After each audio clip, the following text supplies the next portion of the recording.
We're talking today about business interruption insurance. We've got another talk next week coming on enforcement from me and Kane. But if I can start over by handing over to David Giles, who's just going to talk about the FCA test case. Yeah, good afternoon, everybody. This is our Goldsmith Chambers webinar on business insurance, business interruption insurance and COVID-19.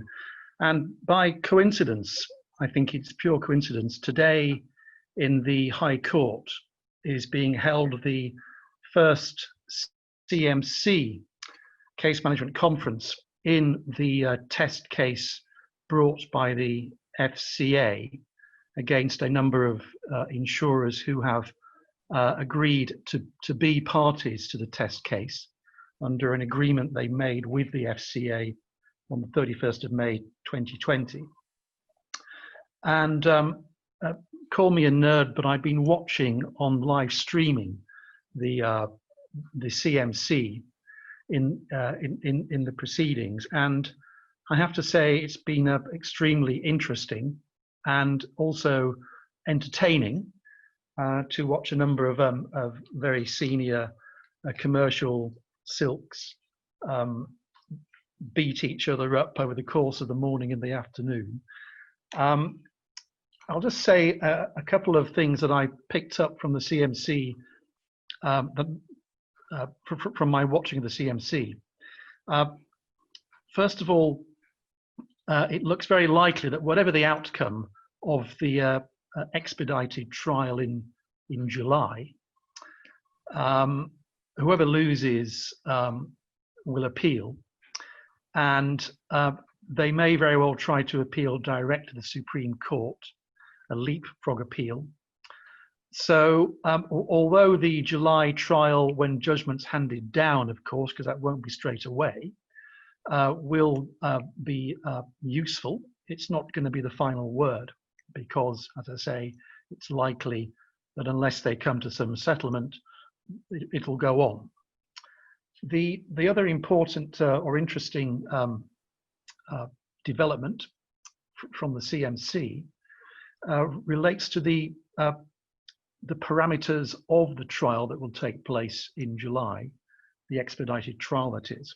One of the issues that was dealt with today at the CMC was whether the trial judge in July would receive expert evidence, would allow the admission of expert evidence on the issue of the actual rate of infection, the actual rate of infection in the country. And the upshot of that argument was that, as things stand, expert evidence on that issue will not be received, although that might change, which means that the trial will proceed on the basis of assumed facts rather than a determination of the rate of infection in the jurisdiction. And as to that issue, the actual rate of infection and how insured individuals may have to prove that their claim falls within the broad parameters of the insurance clause that they're claiming under, that issue, which obviously is a very important issue, may have to be determined at a subsequent hearing. Although the judge hearing the CMC today was very keen that however it's dealt with, that issue should be determined as quickly as possible. The other matter that emerged from the CMC today is that, of course, although the purpose of these proceedings is to provide the maximum clarity, it's not in any sense going to provide an answer to every claim that might be made against the insurance policy.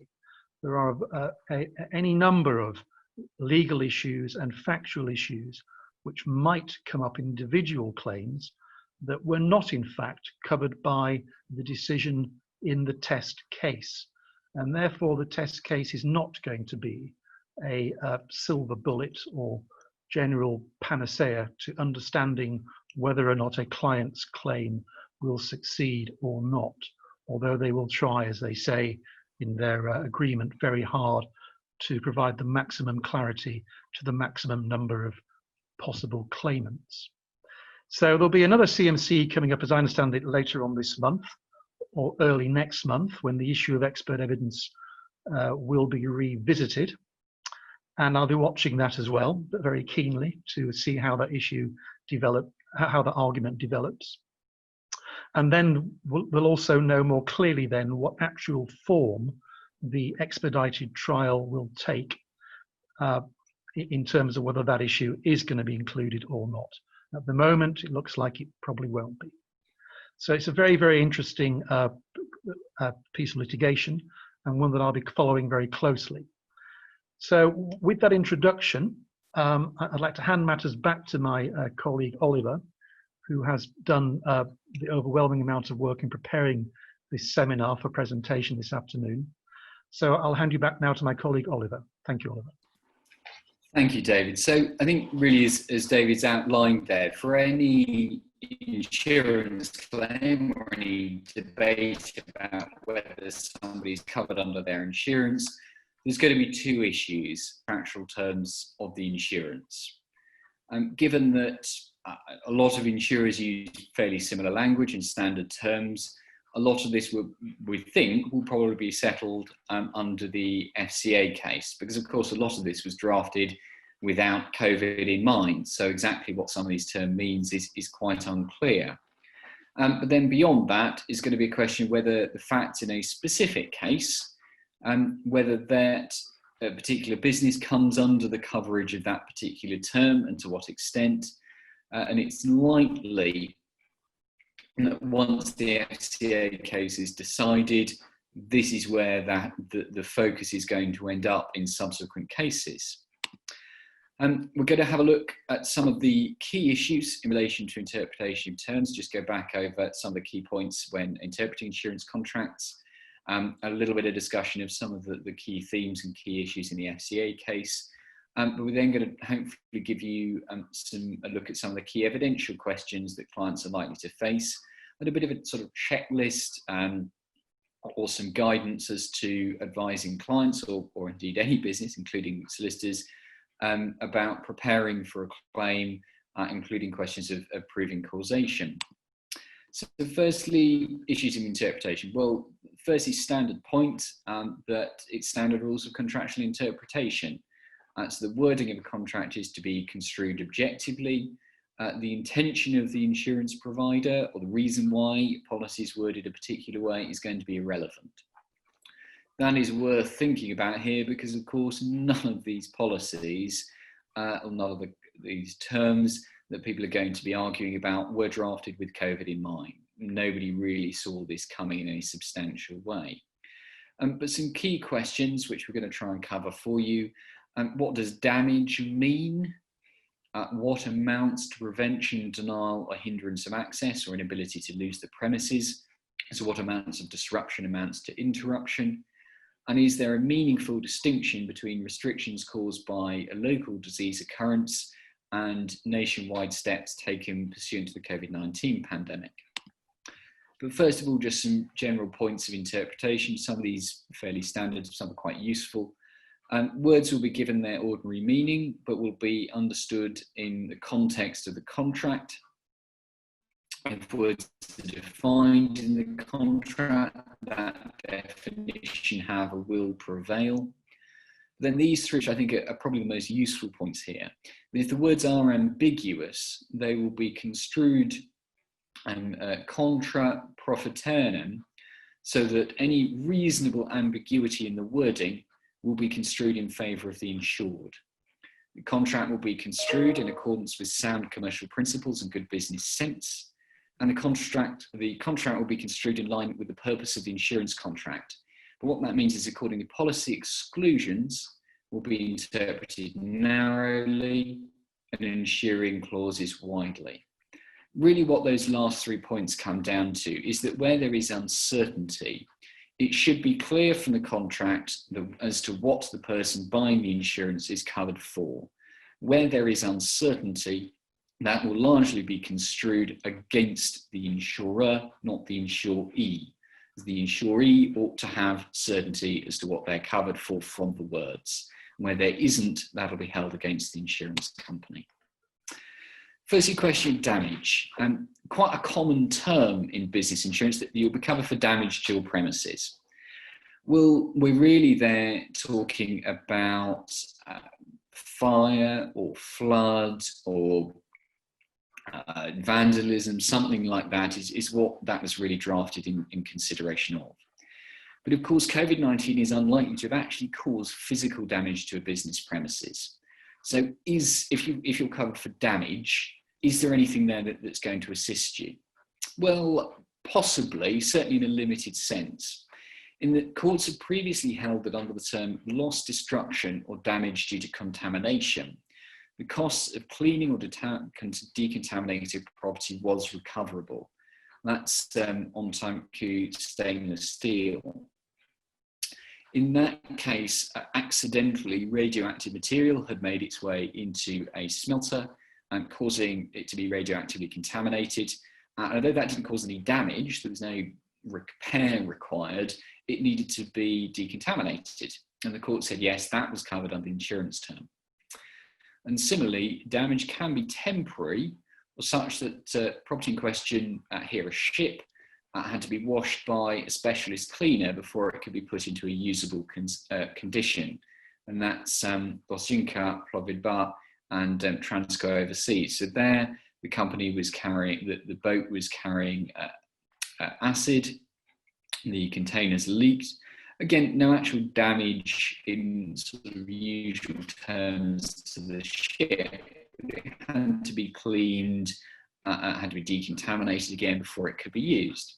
So where you've got an individual or a member of staff or a member of the public who's entered business premises, that has required a specialist deep clean, such costs probably will be recoverable, I would suggest. These cases certainly suggest that damage can extend to the question of decontamination. So that's something that may well be recoverable under fairly standard business terms. Then how much disruption is enough disruption? Well, and this again is something that's going to be fairly central in the FCA litigation, is that there must have been a prevention, denial or hindrance of access or inability to use the premises. So in what circumstances will COVID trigger such a term? Well, insurance companies have argued this term would not be triggered unless the business was ordered to and did close completely. So it's shuttered, not allowed to enter, not allowed to use it. And so unless it ceased to trade completely, its activities were not interrupted. So in essence, their argument is it's only interruption when subject to mandatory and complete closure. Yes, Oliver, sorry to interrupt you now. It's an interruption. But you're quite right about that, because I've been looking at the particulars of claim which the FCA have served on the insurance companies in the test case. And it's interesting that at paragraph 20 of the particulars of claim, the FCA set out in summary the principal reasons why insurers refuse claims. And the first reason or ground for refusal that's set out in the FCA particulars is exactly that, where they say that the main ground of refusal, and therefore among the key issues on which certainty is sought by the action, comprises the following. And number one is this: unless a business was ordered to and did close completely, there is no prevention, denial or hindrance of access or inability to use the premises within the meaning of the relevant wordings. And unless it ceased to trade completely, its activities were not interrupted. And the FCA's case on that is that it disputes that that is a correct interpretation of the wording. So you're quite right, Oliver. That ground for refusal appears to be number one in the insurer's list of grounds. Sorry to interrupt. Yeah. So of course, many offices will have suffered huge disruption, but the businesses won't be entirely shut down. You're not barred from entering your office, you're simply heavily encouraged not to do so. And for obviously things, something like a restaurant, now they may have been mandatorily told to close, but of course many will be running takeaway businesses or small businesses along the side like that. And the argument that the insurers want to run is, well, if you're running a small side business in takeaway, well, that's not enough. You weren't prevented, denial, or hindered. You didn't have an inability to use your premises. Of course, the countervailing argument, as David says in the FCA particulars at claim, essentially is that when you put together all of the advice given via government pronouncement, the instructions, announcements along with the Coronavirus Act 2020 and the restrictions thereby connected to that, with all that putting in place social distancing, self-isolation, lockdown, restricted trading and other activities, promoting home working, staying at home, all of that together means that although it might have been physically possible for you to travel and open up your shop, realistically saying that term that hasn't been triggered just isn't realistic. There has been sufficient hindrance to meet those sorts of terms. And similarly, the argument was that interruption would include interruption with and to the business and the insured's usual activities given a normal pattern of business operations, such as to restrict to a far more limited range of services. Yes, indeed. So one of the key questions here is, I'll hand over back to David. I'll let you finish and then I'll interrupt again.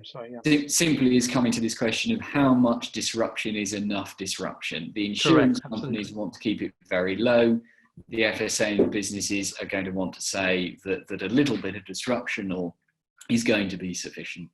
Indeed. And the other ground of refusal that the FCA set out, which they're going to seek certainty on in their test case, relates to guidance. You mentioned guidance earlier, Oliver, and the insurer's position is that guidance was not a restriction imposed by a public authority, and that's another issue which the FCA proceedings are going to seek certainty in the test case. Sorry to interrupt you again, Oliver.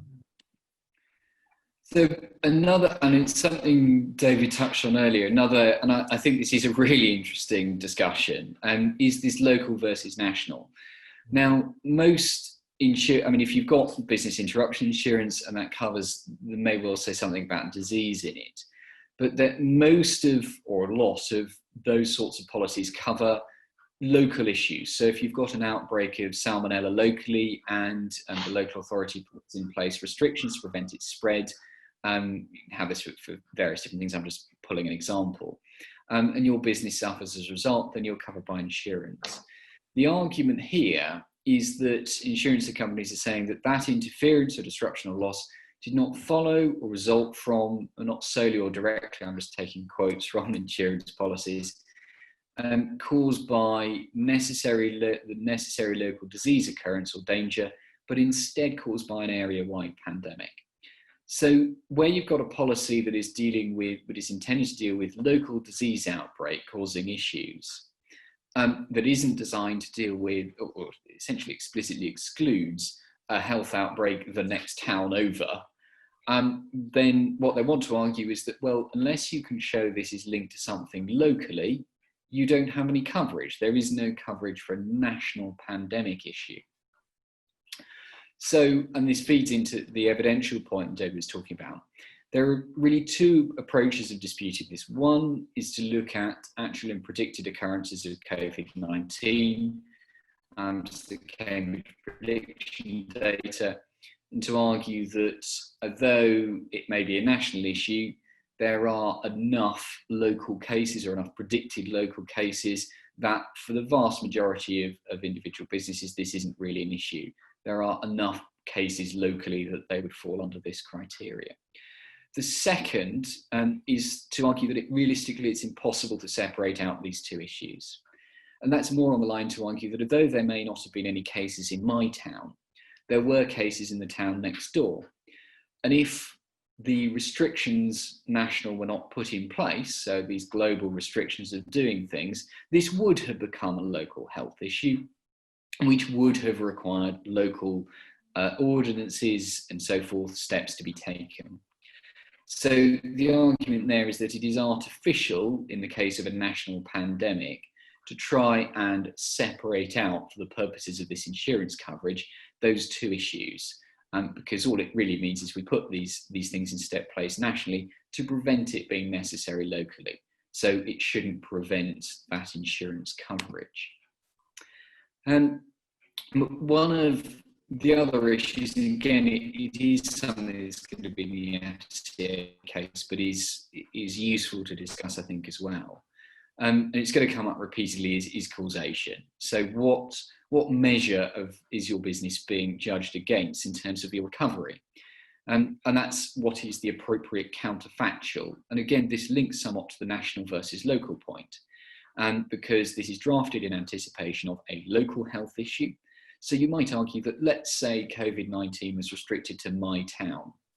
Well, the appropriate counterfactual might be that my footfall fell and my local customer confidence fell, so I'd have less transactions over the counter.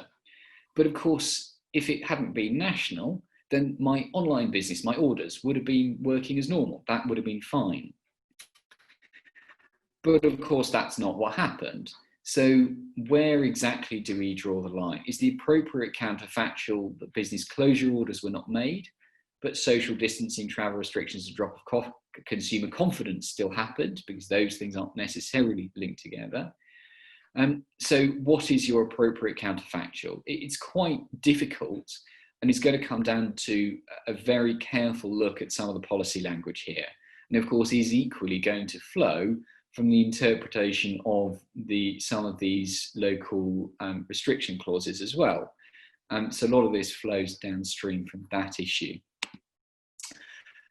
But having talked about some of these, a little bit of specific advice, but also some of the big points that the FCA case is going to decide, what can we say now in terms of, for your business or for your clients' businesses, in terms of coverage?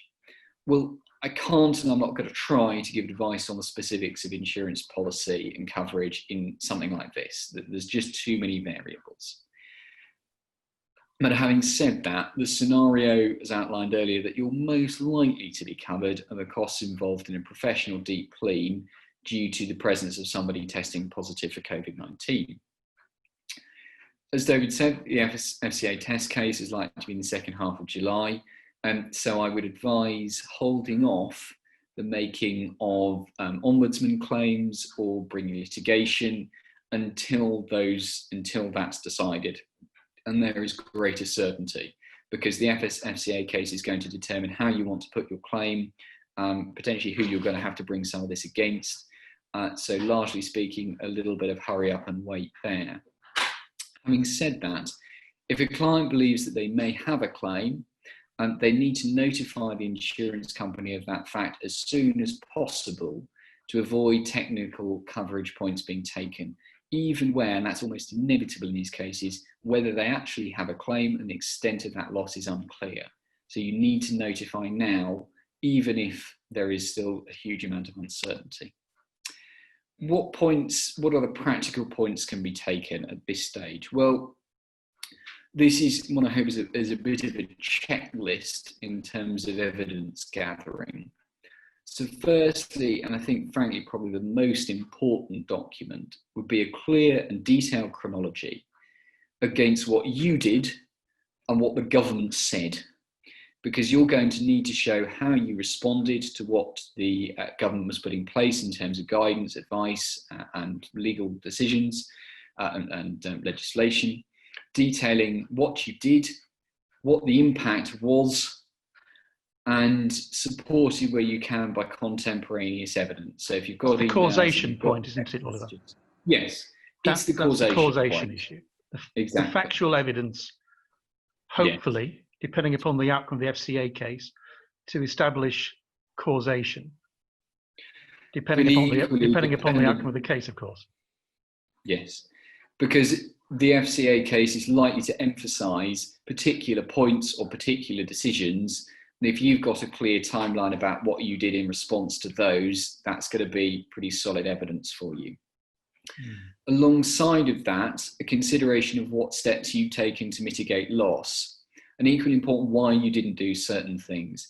Now, this potentially is extremely double-sided, a double-edged sword here, because of course you're going to need to take steps to mitigate your loss.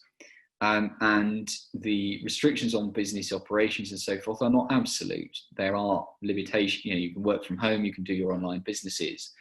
But equally, in choosing to do some of those, it is possible you will lose your insurance coverage. But whichever way you've gone, you're going to need to evidence that. And if you have chosen not to do some of these things, like to furlough all your staff rather than have them working from home, or to not do an online order business, or not to do takeaway, you're going to need at some stage to justify why you've done that. And again, putting that evidence together now, contemporaneously as you can, along with as much contemporaneous evidence as you can, will put you in good stead. Perhaps an obvious point, but business accounts on hand for 3 years before March 2020, so you can show what you might have expected your income to be. Along with that, I would suggest giving some consideration, and it's again the chronology point, to what was your turnover week by week, what were your expenses week by week. If you're going week by week, there's obviously potential for it to be pulled in one direction or another by specific factors if you've got a big payment in or something. But it can be quite helpful to show that, here is the point where this all fell off. It's because that's the point where the government said this, it's the point when we made this decision. So those things together can be quite helpful. In terms of a sort of wider scope and wider loss, and proving your growth and where your business was going, any businesses, any documents that you've got for an operating plan, projected growth, what you were intending to invest, anything like that should be identified and collected together. So if you've had a shareholders meeting, those sorts of things could be quite useful. If you're a business that, if you've got general trends going on, so if you're a retail business that's suffering a general slowing of footfall anyway, you need to be aware of that. But really on the other side, if you've got a business area that's been progressively improving, it would be worth putting together some evidence of that to support your argument that actually my business would have grown in this period, not just stayed stable.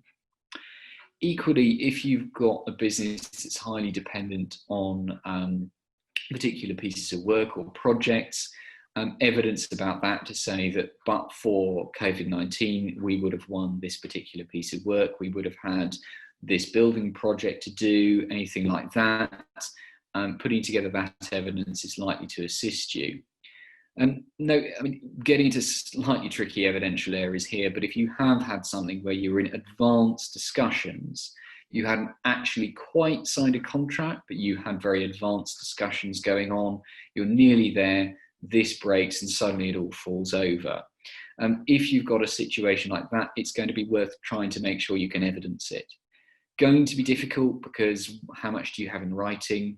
Will the other side do a witness statement for you saying, yes, we would have used them? Depends on your relationship with them, but if they're somebody that you have a good relationship with and you can rely on them and they're happy to do that, very worth getting hold of that kind of evidence. As we detail, as David was talking about at the start, depending on where the FCA case goes, some evidence of the local spread of COVID-19 may be important. If you've got staff or customers or even just people you know in the locality who have tested positive, who've been into hospital, early engagement in asking for such evidence is likely to be useful. I think also you can look, there is certainly the hospital numbers database as well. I think that's referenced in the particulars of claim. So although perhaps you don't want to start drafting your applications, your ombudsman claims to the FCA, maybe you don't want to start at this point drafting your particulars of claim, there is a bit of a reasonably decent checklist of things you can put together to try and support your case, and think about it now while it's fresh and you've got documents and probably a little bit of time. while waiting for the outcome of the FCA case and some certainty as to the law in this area. But this is certainly good stuff that you can do in the interim. I put the link up for the FCA case.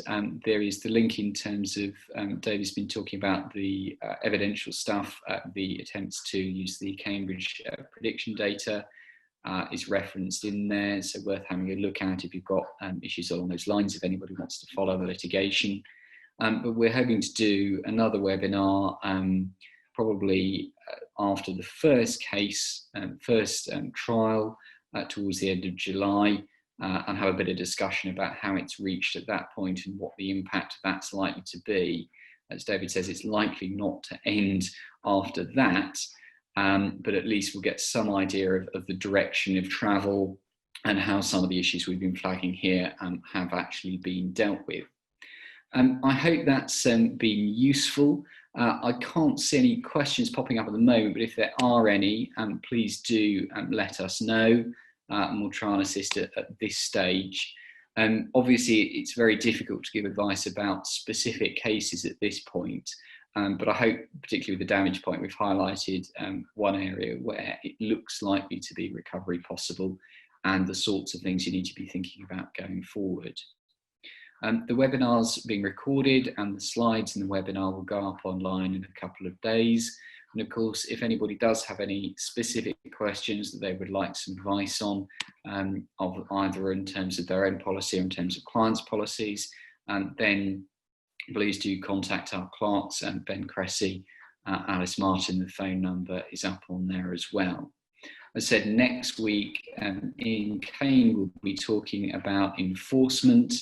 So you've got your judgment, you've got your order, you've won your case. What do you do next? How do you take it forward to actually get your client their money or their property or whatever else it is that you're looking to get out of it? So please do join in for that. But otherwise, I hope the sun is shining here. I hope it is with all of you. And have a good afternoon. Thank you very much. Thank you. That's fantastic. Thank you. Thank you.